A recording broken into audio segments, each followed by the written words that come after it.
Assalamualaikum warahmatullahi wabarakatuh. Sahabat-sahabat muslim yang dirahmati Allah subhanahu wa ta'ala.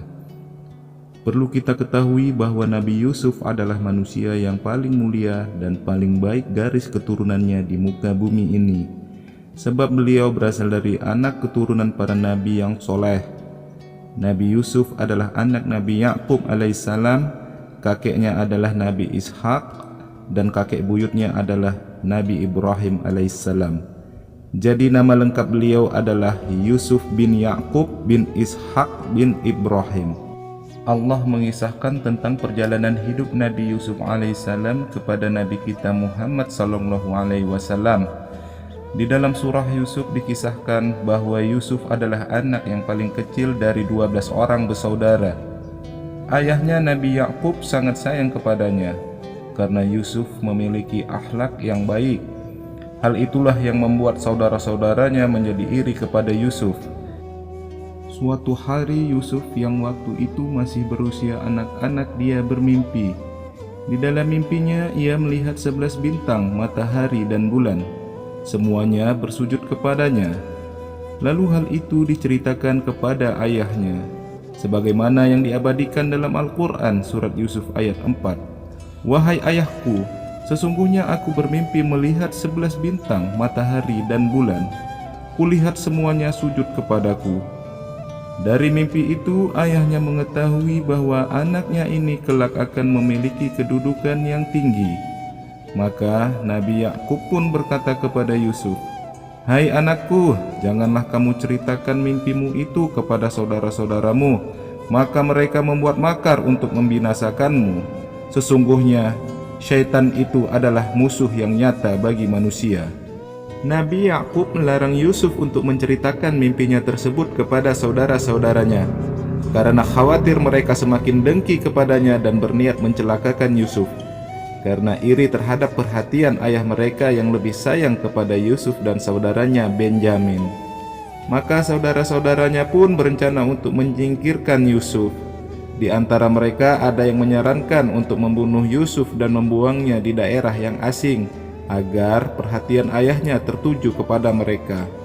Namun, salah seorang di antara mereka menyarankan agar Yusuf dimasukkan ke dasar sumur sehingga dapat ditemukan oleh musyafir. Mereka pun lalu menyepakati rencananya dan menemui Nabi Ya'qub untuk meminta izin agar diperbolehkan mengajak Yusuf bermain-main. Mereka berkata, "Wahai ayah kami, apa sebabnya kamu tidak mempercayai kami terhadap Yusuf, padahal kami adalah orang-orang yang menginginkan kebaikan baginya? Biarkanlah dia pergi bersama kami besok pagi, agar dia dapat bersenang-senang dan dapat bermain-main. Dan sesungguhnya kami pasti menjaganya." Saudara-saudara Yusuf berbohong kepada ayahnya bahwa mereka akan mengajak Yusuf bermain-main, padahal mereka berniat memasukkannya ke dasar sumur di tempat yang asing.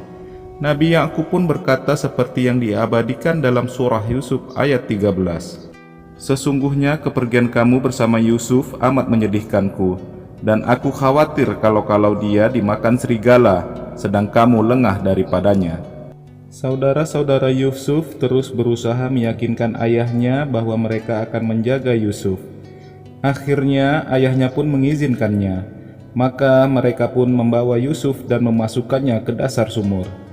Mereka kemudian mengambil baju gamis Yusuf dan melumurinya dengan darah. Lalu sore harinya mereka kembali menghadap ayahnya sambil menangis atas kematian Yusuf. Mereka berkata kepada ayahnya, "Wahai ayah kami, sesungguhnya kami pergi berlomba-lomba dan kami tinggalkan Yusuf di dekat barang-barang kami, lalu dia dimakan serigala. Dan kamu sekali-kali tidak akan percaya kepada kami sekalipun kami adalah orang-orang yang benar." Dalam surah Yusuf ayat 17. Allah mengisahkan kemudian mereka membawa baju gamis Yusuf yang telah dilumuri dengan darah palsu.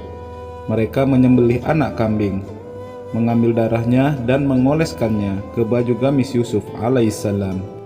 Namun menurut para ulama, mereka lupa merobek-robek baju gamis itu, sehingga tampaklah kebohongan mereka oleh ayah mereka. Nabi Ya'qub berkata seperti dalam surah Yusuf ayat 18 yang berbunyi, Sebenarnya dirimu sendirilah yang memandang baik perbuatan yang buruk itu. Maka kesabaran yang baik itulah yakni kesabaranku, dan Allah sajalah yang dimohon pertolongannya terhadap apa yang kamu ceritakan. Karena kesedihannya, Nabi Yakub terus-menerus menangis yang menyebabkan kedua matanya buta. Sedangkan Yusuf ketika berada di sumur, Allah mewahyukan kepadanya dalam surah Yusuf ayat 15. Sesungguhnya kamu akan menceritakan kepada mereka perbuatan mereka ini, sedang mereka tiada ingat lagi. Kemudian datanglah sekelompok orang yang melakukan perjalanan. Lalu mereka menyuruh seseorang untuk mengambil air. Ketika salah seorang dari mereka menjulurkan timbanya ke dalam sumur, tiba-tiba Yusuf menggantungkan dirinya pada timba. Orang itu lalu berkata pada teman-temannya, "Oh, kabar gembira, ini seorang anak muda." Kemudian mereka menyembunyikan dia sebagai barang dagangan. Dan Allah Maha mengetahui apa yang mereka kerjakan, dan mereka menjual Yusuf dengan harga yang murah, yaitu beberapa dirham saja. Dan mereka merasa tidak tertarik hatinya kepada Yusuf. Hati mereka tidak tertarik kepada Yusuf karena dia adalah anak temuan di perjalanan. Mereka khawatir kalau pemiliknya datang mengambilnya secara tiba-tiba. Itu sebabnya mereka menjualnya dengan tergesa-gesa, meskipun dengan harga yang murah. Yusuf alaihissalam kemudian dibeli oleh Al-Aziz dari Mesir yang berkata kepada istrinya, "Berikanlah kepadanya tempat dan layanan yang baik. Boleh jadi dia bermanfaat bagi kita, atau kita pungut dia sebagai anak." Demikianlah Allah telah menyelamatkan Yusuf dan ditempatkan di rumah seseorang pembesar Mesir yang memiliki kedudukan yang tinggi, dan Allah menganugerahkan kelebihan ilmu kepadanya. Allah berfirman yang artinya, "Kami ajarkan kepadanya takbir mimpi." Surat Yusuf ayat 21. Yusuf pun tinggal di rumah Al-Aziz dan tumbuh menjadi seorang pemuda yang sangat tampan. Ketampanannya membuat istri Aziz yakni Zulaika pun menjadi tergila-gila kepada Yusuf. Berbagai cara pun dilakukan Zulaika untuk sering-sering berdekatan dengan Yusuf.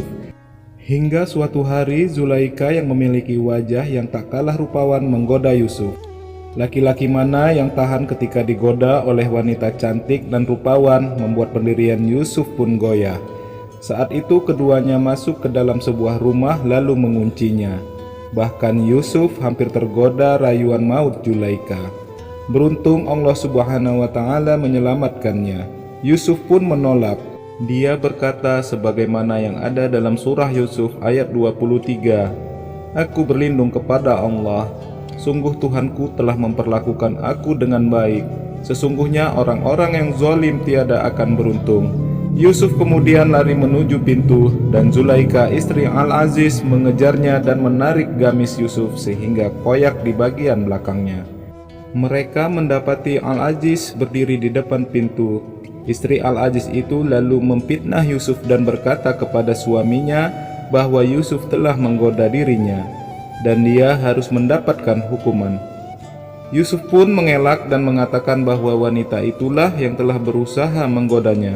Kemudian seorang saksi dari keluarga Al-Aziz berkata, "Jika baju gamisnya koyak di muka, maka wanita itu benar dan Yusuf termasuk orang-orang yang dusta. Dan jika baju gamisnya koyak di belakang, maka wanita itulah yang dusta dan Yusuf termasuk orang-orang yang benar." Surah Yusuf ayat 26-27.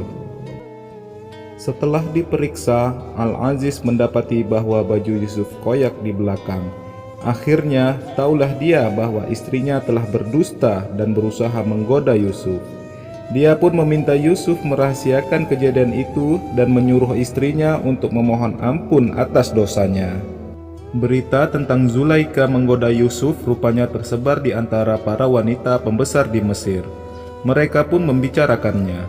Istri Al-Aziz menggoda bujangnya untuk menundukkan dirinya kepadanya.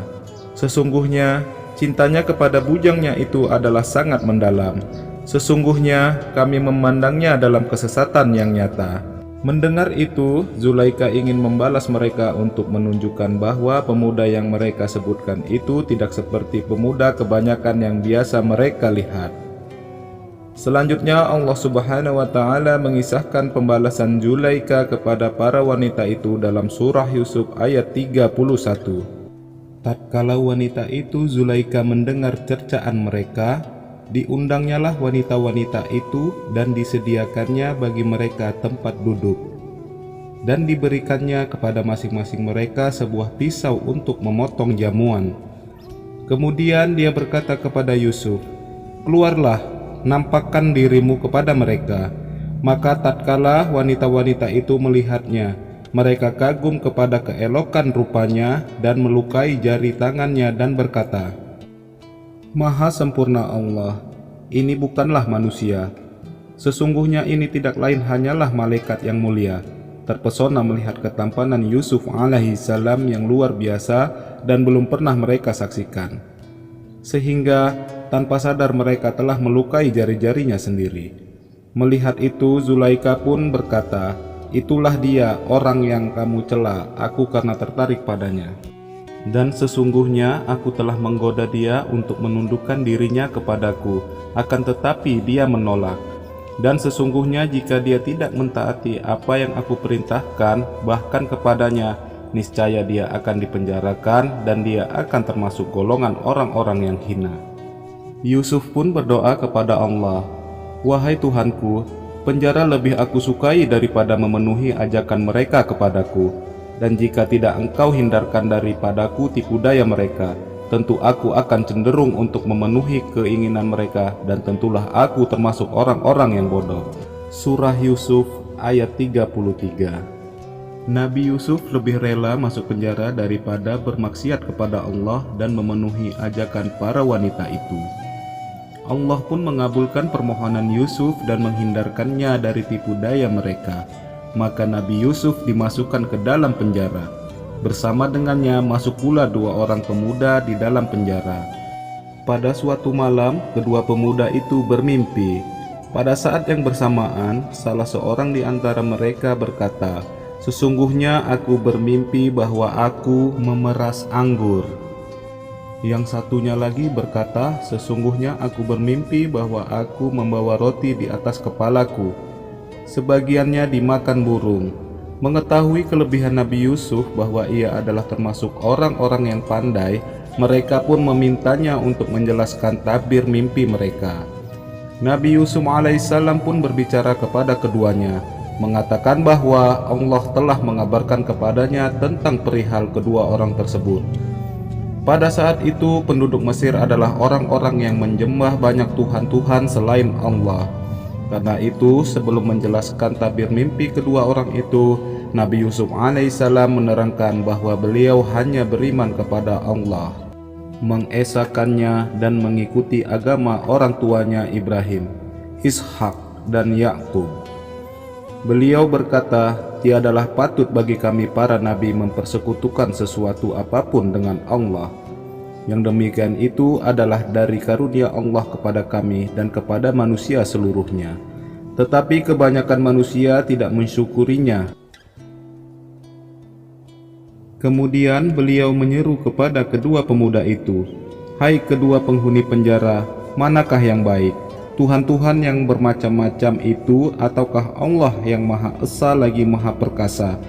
Kamu tidak menyembah yang selain Allah kecuali hanya menyembah nama-nama yang kamu dan nenek moyangmu membuat-buatnya. Allah tidak menurunkan suatu keterangan apapun tentang nama-nama itu. Keputusan itu hanyalah kepunyaan Allah." Surat Yusuf ayat 39-40. Lalu Nabi Yusuf mengajak mereka untuk bertauhid, yakni beribadah hanya kepada Allah Subhanahu wa taala saja. Dia telah memerintahkan agar kamu tidak menyembah selain Dia, itulah agama yang lurus. Tetapi kebanyakan manusia tidak mengetahui. Surat Yusuf ayat 40. Setelah melaksanakan kewajibannya mendakwahi kedua orang itu kepada kebenaran, yakni hanya menyembah kepada Allah Subhanahu wa taala saja, Nabi Yusuf pun menjelaskan mengenai takbir mimpi mereka. "Hai kedua penghuni penjara, adapun di antara salah seorang di antara kamu berdua akan memberi minum tuannya dengan khamar, yakni arak. Adapun yang seorang lagi, maka ia akan disalib. Lalu burung memakan sebagian dari kepalanya. Telah diputuskan perkara yang kamu berdua tanyakan kepadaku. Surat Yusuf ayat 41. Apa yang diterangkan beliau itu pasti terjadi, karena Allah telah memberi kelebihan Nabi Yusuf dan mengajarkan beliau tabir mimpi. Kemudian Nabi Yusuf meminta kepada orang yang akan selamat agar menerangkan tentang keadaan beliau, sehingga beliau dapat dibebaskan, karena sesungguhnya dia tidak bersalah. Namun, syaitan membuat orang itu lupa. Akhirnya, Nabi Yusuf pun tetap tinggal di dalam penjara selama beberapa tahun lamanya. Allah Subhanahu wa Ta'ala mengisahkan di dalam Al-Quran bahwa Raja Mesir telah bermimpi dan mengabarkan mimpinya pada pembesar-pembesar di kerajaan. Dia berkata, "Sesungguhnya aku bermimpi melihat 7 ekor sapi betina yang gemuk-gemuk dimakan oleh 7 ekor sapi betina yang kurus-kurus, dan 7 butir gandum yang hijau dan 7 butir lainnya yang kering. Hai orang-orang yang terkemuka, terangkanlah kepadaku tentang takbir mimpi itu, jika kamu dapat menabirkan mimpi." Surah Yusuf ayat 42. Tidak satu pun di antara mereka yang mengetahui arti dari mimpi tersebut. Lalu teman Nabi Yusuf di penjara yang selamat ketika itu teringat akan pesan Nabi Yusuf. Maka dia pun meminta agar diutus kepada Nabi Yusuf untuk menanyakan tentang tabir mimpi itu. Ketika sampai di penjara, orang-orang itu pun berkata, "Yusuf, hai orang yang amat dipercaya, terangkanlah kepada kami tentang 7 ekor sapi betina yang gemuk-gemuk yang dimakan oleh 7 ekor sapi betina yang kurus-kurus, dan 7 butir gandum yang hijau dan 7 lainnya yang kering, agar aku kembali kepada orang-orang itu agar mereka mengetahuinya." Surat Yusuf ayat 46. Nabi Yusuf pun menjelaskan tabir dari mimpi tersebut. Beliau berkata supaya kamu bertanam 7 tahun lamanya sebagaimana biasa. Maka apa yang kamu tuai hendaklah kamu biarkan di butirnya kecuali sedikit untuk kamu makan. Kemudian sesudah itu akan datang 7 tahun yang amat sulit yang menghabiskan apa yang kamu simpan. Untuk menghadapinya kecuali sedikit dari bibit gandum yang kamu simpan. Kemudian setelah itu akan datang tahun yang padanya manusia diberi hujan dengan cukup, dan di masa itu mereka memeras anggur. Surat Yusuf ayat 47-49. Raja lalu meminta agar Nabi Yusuf alaihissalam dihadapkan padanya, namun beliau menolak. Nabi Yusuf terlebih dahulu ingin agar namanya dibersihkan karena dia dipenjarakan dengan tuduhan palsu menggoda istri seorang pembesar Mesir. Padahal yang terjadi adalah sebaliknya. Beliau ingin membuktikan bahwa dia tidak berkhianat di belakang Al-Aziz. Lalu akhirnya Zulaikha mengakui bahwa dirinya lah yang bersalah dan Nabi Yusuf adalah seorang yang benar. Kemudian raja pun memerintahkan agar Yusuf alaihissalam dibawa ke hadapannya agar dapat diangkat menjadi orang yang dekat dengan raja. Dia berkata, "Sesungguhnya kamu mulai hari ini menjadi seorang yang berkedudukan tinggi lagi dipercayai pada sisi kami." Nabi Yusuf pun berkata, "Jadikanlah aku bendaharawan negara Mesir. Sesungguhnya aku adalah orang yang pandai menjaga lagi berpengetahuan." Demikianlah akhirnya Nabi Yusuf diangkat sebagai orang yang memiliki kedudukan tinggi di kerajaan Mesir. Beliau memiliki kekuasaan penuh untuk pergi kemana saja yang diinginkannya.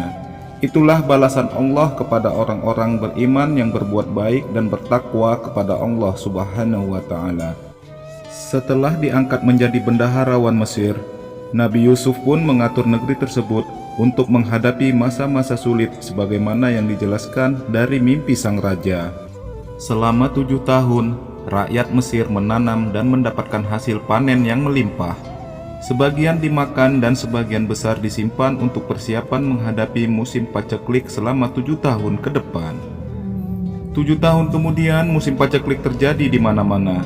Banyak yang berdatangan ke Mesir karena negeri ini menyimpan perbekalan yang cukup, hasil panen dari tahun-tahun sebelumnya.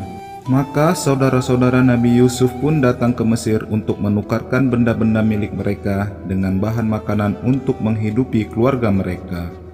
Ketika bertemu mereka, Nabi Yusuf langsung mengenali saudara-saudaranya, sedangkan mereka tidak mengenali beliau. Lalu Nabi Yusuf pun memenuhi kebutuhan mereka dan berkata, "Bawalah kepadaku saudaramu yang seayah dengan kamu, Bunyamin.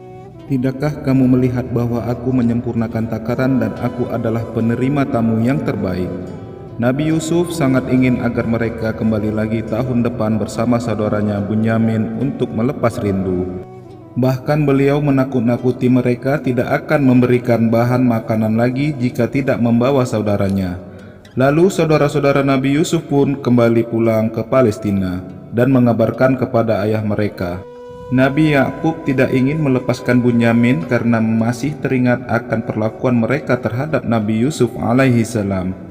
Namun akhirnya beliau pun mengizinkannya setelah mengambil janji dari mereka dengan Allah sebagai saksinya. Maka pada tahun berikutnya mereka pun kembali ke Mesir bersama Bunyamin. Ketika mereka masuk ke tempat Nabi Yusuf, beliau pun membawa Bunyamin dan memberitahukan secara diam-diam kalau dia adalah Yusuf saudaranya. Lalu Nabi Yusuf pun membuat siasat agar dapat menahan Bunyamin bersamanya. Setelah menyiapkan bahan makanan bagi saudara-saudaranya, beliau memerintahkan pengawalnya memasukkan takaran raja ke dalam karung Bunyamin. Kemudian berteriaklah seseorang, "Hai kafilah, sesungguhnya kalian adalah orang-orang yang mencuri." Saudara-saudara Yusuf bertanya, "Barang apakah yang hilang daripada kamu?" Kemudian dikatakan bahwa yang hilang adalah takaran raja. Maka saudara-saudara Yusuf pun berkata, "Demi Allah, sesungguhnya kamu mengetahui bahwa kami datang tidak untuk membuat kerusakan di negeri ini, dan kami bukanlah para pencuri." Lalu mereka menjawab, "Tetapi apa balasannya jika kamu betul-betul pendusta?" Saudara-saudara Yusuf pun berkata, "Hukumannya ialah pada siapa ditemukan dalam karungnya barang yang hilang itu, maka dia sendirilah menerima hukumannya. Ini adalah hukum bagi orang yang berbuat kezaliman dalam syariat Nabi Yakub alaihi salam." Akhirnya karung-karung mereka pun diperiksa satu persatu, dan yang terakhir adalah karung milik Bunyamin. Melihat itu, saudara-saudaranya pun berkata, "Jika ia mencuri, maka sesungguhnya telah pernah mencuri pula." Saudara-saudaranya sebelum itu yang mereka maksud adalah bahwa dulu saudara Bunyamin juga saudara mereka seayah, yakni Yusuf, juga pernah mencuri.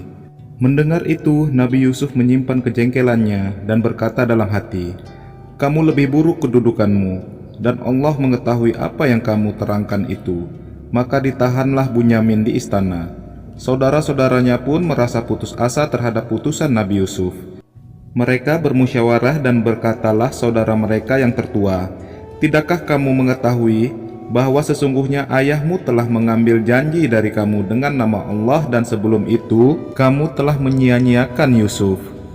Sebab itu aku tidak akan meninggalkan negeri Mesir sampai ayahku mengizinkan kepadaku untuk kembali, atau Allah memberi keputusan terhadapku, dan dia adalah hakim yang sebaik-baiknya."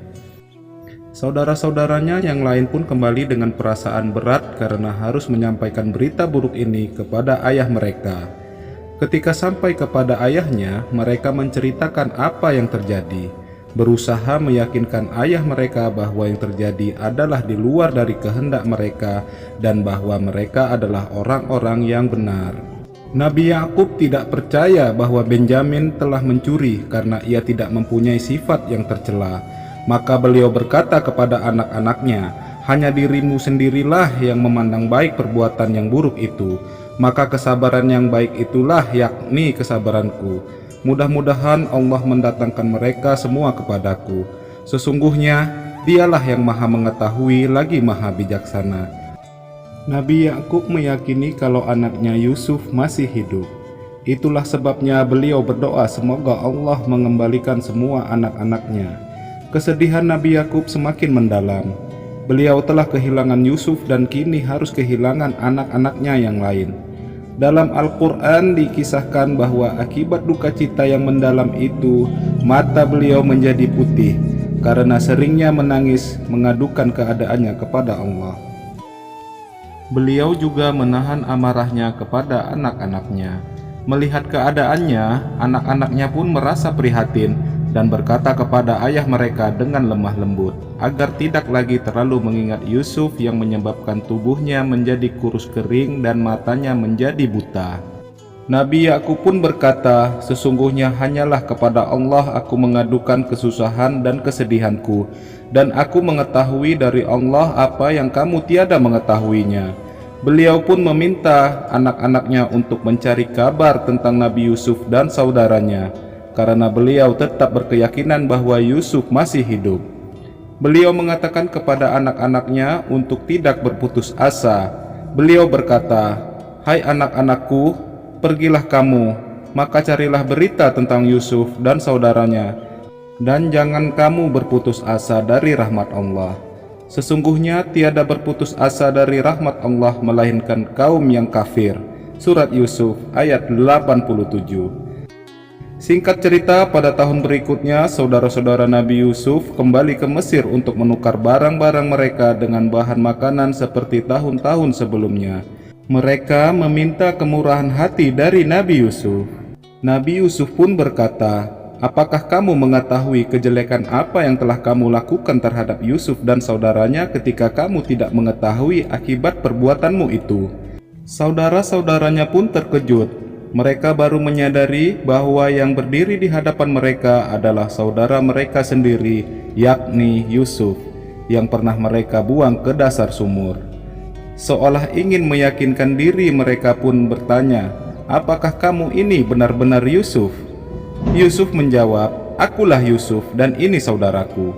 Sesungguhnya Allah telah melimpahkan karunia-Nya kepada kami. Sesungguhnya barang siapa yang bertakwa dan bersabar, maka sesungguhnya Allah tidak menyia-nyiakan pahala orang-orang yang berbuat baik." Saudara-saudara Nabi Yusuf pun mengakui kelebihan yang Allah berikan kepada beliau dan mengakui kesalahan-kesalahan mereka karena belas kasih. Kepada saudara-saudaranya, Nabi Yusuf pun berkata, "Pada hari ini tak ada cercaan terhadap kamu. Mudah-mudahan Allah mengampuni kamu dan Dia adalah Maha Penyayang di antara para penyayang." Dan beliau berkata juga, "Pergilah kamu dengan membawa baju gamisku ini, lalu letakkanlah ia ke wajah ayahku, nanti ia akan melihat kembali. Dan bawalah keluargamu semua kepadaku." Maka rombongan saudara Nabi Yusuf ini pun kembali ke negerinya untuk menjemput ayah dan keluarga mereka. Sebelum mereka memasuki negerinya, Nabi Yakub berkata kepada keluarganya, "Sesungguhnya aku mencium bau Yusuf. Sekiranya kamu tidak menuduhku lemah akal, tentu kamu membenarkan aku." Keluarganya berkata, "Demi Allah, sesungguhnya kamu masih dalam kekeliruanmu yang dulu." Ketika rombongan itu tiba, mereka meletakkan baju gamis Nabi Yusuf ke wajah Nabi Yakub, sehingga beliau melihat kembali.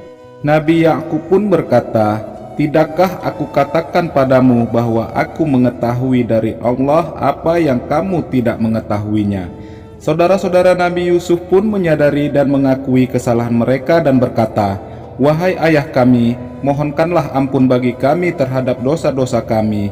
Sesungguhnya kami adalah orang-orang yang bersalah." Mereka sangat berharap Allah akan mengampuni mereka melalui doa ayah mereka, karena keutamaan ayah mereka sebagai seorang Nabi Allah.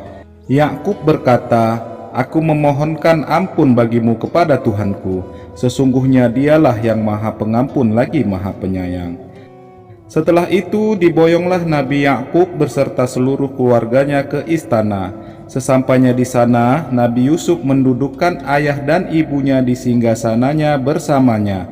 Lalu mereka semua, saudara-saudara Nabi Yusuf yang berjumlah 11 orang, ayah dan ibunya bersujud kepada beliau, Nabi Yusuf alaihi salam. Sujud ini diperbolehkan dalam syariat Nabi Yakub dan Nabi Yusuf, yang menunjukkan penghormatan mereka kepada Nabi Yusuf atas keutamaan yang Allah anugerahkan kepada beliau. Sedangkan dalam syariat Islam yang dibawa oleh Nabi kita Muhammad sallallahu alaihi wasallam, manusia dilarang bersujud kepada siapapun atau apapun dan diperintahkan untuk bersujud hanya kepada Allah saja. Nabi Yusuf pun berkata, "Wahai ayahku, takdir mimpiku yang dahulu itu sesungguhnya Tuhanku telah menjadikannya suatu kenyataan, dan sesungguhnya Tuhanku telah berbuat baik kepadaku. ketika Dia membebaskan aku dari rumah penjara, dan ketika membawa kamu dari dusun padang pasir. Setelah setan merusakkan hubungan antara aku dan saudara-saudaraku, sesungguhnya Tuhanku maha lembut terhadap apa yang Dia kehendaki. Sesungguhnya Dialah yang maha mengetahui lagi maha bijaksana. Ya Tuhanku, sesungguhnya Engkau telah menganugerahkan kepadaku sebagian kerajaan dan telah mengajarkan kepadaku sebagian tabir mimpi. Ya Tuhan pencipta langit dan bumi, Engkaulah pelindungku di dunia dan di akhirat. Wafatkanlah aku dalam keadaan Islam dan gabungkanlah aku dengan orang-orang yang soleh. Surah Yusuf ayat 101-102. Demikianlah kisah Nabi Yusuf alaihi salam. Setelah cobaan yang menimpanya dan kerinduannya yang sangat besar terhadap ayah, ibu dan keluarganya, akhirnya dapat berkumpul kembali dengan keluarganya dan hidup berbahagia. Wabillahi taufik wal hidayah. Wassalamualaikum warahmatullahi wabarakatuh.